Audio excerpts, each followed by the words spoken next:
Здравствуйте, маленькие мечтатели! Добро пожаловать в волшебную сказку перед сном. Устройтесь поудобнее, укройтесь теплым одеяльцем. И приготовьтесь к чудесному путешествию в мир фантазии. Вместе с принцессами Анастасией и Атиной. Сегодняшняя история полна магии, дружбы и добрых чудес. Пусть эта сказка подарит вам тепло и уют перед сном. В яркое весеннее утро принцесса Анастасия и Атина играли в саду своего волшебного замка. Их веселый смех наполнял воздух, пока они бегали по зеленой траве. Маза, их любопытная собачка Бигль, радостно обнюхивала сад. Она останавливалась у каждого цветка и весело виляла хвостиком. Вдруг Маза остановилась и с интересом уставилась на крошечное существо перед собой. Это была маленькая, милая улитка с домиком на спине. «Здравствуйте», — сказала улитка дружелюбным голосом.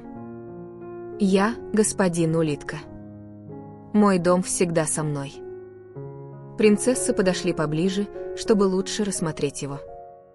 Господин улитка вежливо поклонился и весело улыбнулся. На его домике развивался маленький флажок на солнце. «Я называю его моим маленьким волшебным домиком, в нем есть все, что мне нужно», — сказал он с гордостью. «Господин улитка, как вы носите свой дом на спине?» — спросила Атина. «Разве это не тяжело?» — добавила Анастасия. Нет. Мой домик — это мой дом. «Куда бы я ни пошел, мой дом всегда со мной», — ответил господин улитка. «Он дает мне чувство безопасности.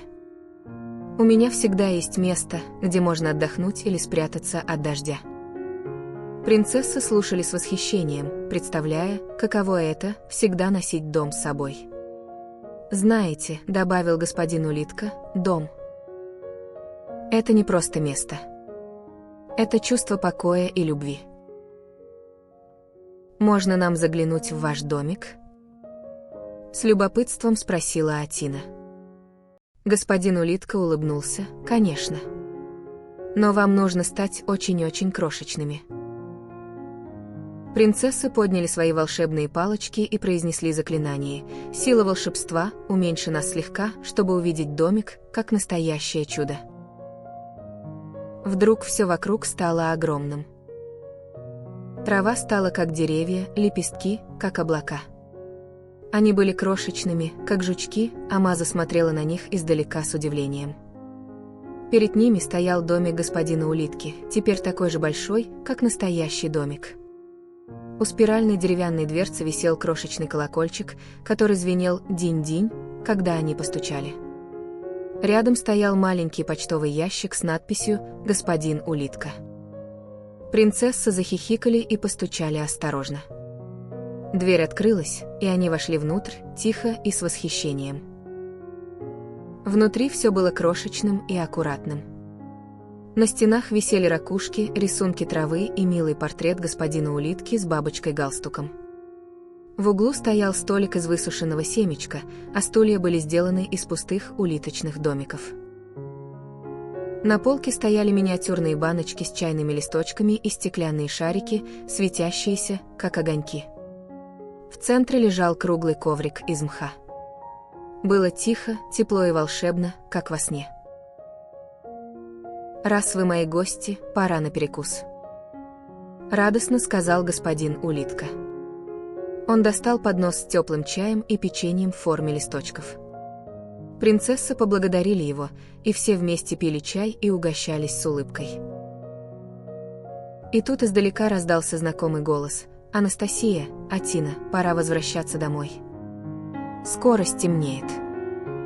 Это была королева Анета, которая звала их из окна замка. Девочки встали, нежно обняли господина улитку и попрощались. Затем подняли свои волшебные палочки и вернулись к своему настоящему размеру с искрой света. Маза подошла тихо и нежно лизнула домик господина улитки. Господин улитка улыбнулся, счастлив, что встретил таких замечательных друзей. Когда солнце садилось, принцесса и Маза медленно шли по тропинке обратно к замку. Цветы шептали «Спокойной ночи», а небо золотилось над их головами. В тот вечер Анастасия и Атина уютно устроились в своих королевских кроватках. Маза свернулась рядом с ними. Окутанные теплом и улыбками, они заснули, мечтая о домике и новом друге, господине Улитке. И так закончился еще один волшебный день в замке двух принцесс. А где бы вы ни были, дорогие дети, носите свой дом в сердце. Спокойной ночи и самых сладких снов.